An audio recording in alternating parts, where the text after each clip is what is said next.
I'm going to be responding to the advocate's claim that electric vehicles are a practical solution to internal combustion vehicles. There are secondary claims for as follows.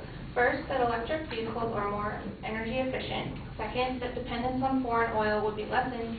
And thirdly, that electric vehicles have a low cost of operation and a long lifetime. First, I'll respond to the claim that electric vehicles are more energy efficient. While I do not dispute the fact that electric vehicles do use less energy than their combustion counterparts, the advocate's first and third supporting arguments for the secondary claim were that there would be zero pollution from electric cars. But how does this relate to the energy efficiency of the cars? It is a matter of environmental impact, not energy usage. While electric cars may not use oil like a combustion engine, they do still need power. According to the Scientific American's 2009 article, Electric Cars, How Much Does It Cost Per Charge? More than half of America's electric power is generated by burning coal, leading to the possibility of increased levels of soot and mercury emissions. Electric cars are abstaining from using oil, but they create other emissions from the fuel used to create their power. In their second supporting claim, the advocate says that electric cars lead to less dependence on foreign oil. To support this, they cite an article by Ivan Eland saying that oil deposits are limited.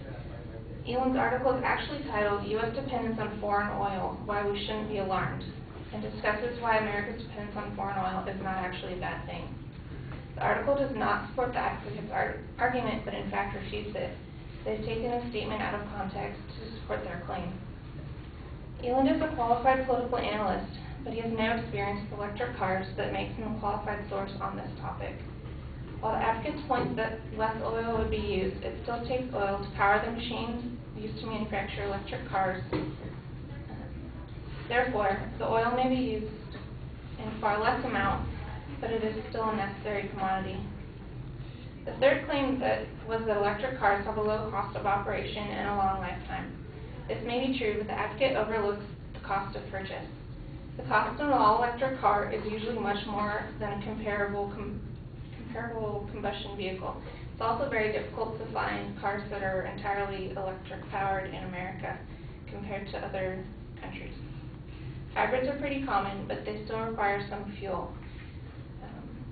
Toyota discontinued production of their RAV4 electric vehicle in 2003, eliminating the most mainstream of electric vehicles in America. And the advocate cited Tesla Motors as a reliable source for information on their electric cars. It's true that their research was extensive and well done. Their cars are in fact very energy efficient.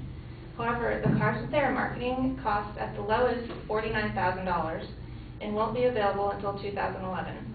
The specific car that was cited, the Tesla Roadster, is available now but costs over $100,000.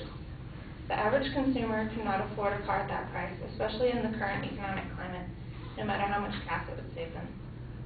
In conclusion, although the advocate makes a strong case for the merits of electric cars over internal combustion vehicles, they overlook several key factors. Electric cars do still cause pollution through the power that they consume when charged. Oil would still be a necessary part of vehicle production, and electric cars are not very practical when it comes to the price for the average consumer. Consumers should consider these factors when they are thinking about buying an electric car.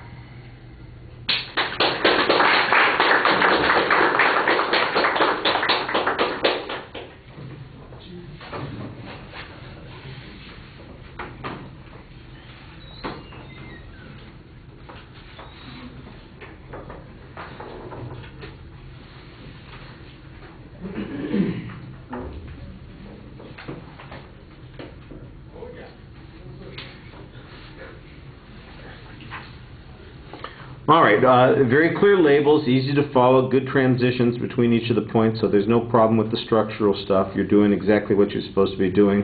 The argument on the relevance, I think, is an interesting point, that there's a difference between efficiency and pollution. And then you talk about some of the pollution issues concerning the coal-fired plants producing the electricity. There's not much discussion about how coal, of course, is polluting and whether or not it is more dangerous or less dangerous than the use of gasoline, and I think you could probably use a little information on that. On the second point, you make an argument that the context of the evidence that the advocate cited is inappropriate, that they are basically citing the quote out of context. You need to give us the context and the quote. You haven't exactly said that they have falsified their claim, but you are saying that they've misrepresented the claim. And so it has to be exceptionally clear how what the intent of the author was and how the statement that the advocate used was being presented suggested what the interpretation was. I wouldn't say that you crossed the line, but you're on the brink of making a charge here that unless you provide more information, puts a heavy burden on you. I like the idea, though, because it sounds like in fact, it would have been easy for you to quote from that article to show that the contrary point of view is that we don't really have to be all that concerned about it. All right, on the next point, I thought that all the point of purchase stuff was pretty clear. The absence of any available on a broad level, and then the explanation, the examples of the ones that are there, that definitely talks about whether or not the advocate's point is economically efficient anyway, and I thought that you did a good job summarizing the arguments there. All right, thank you.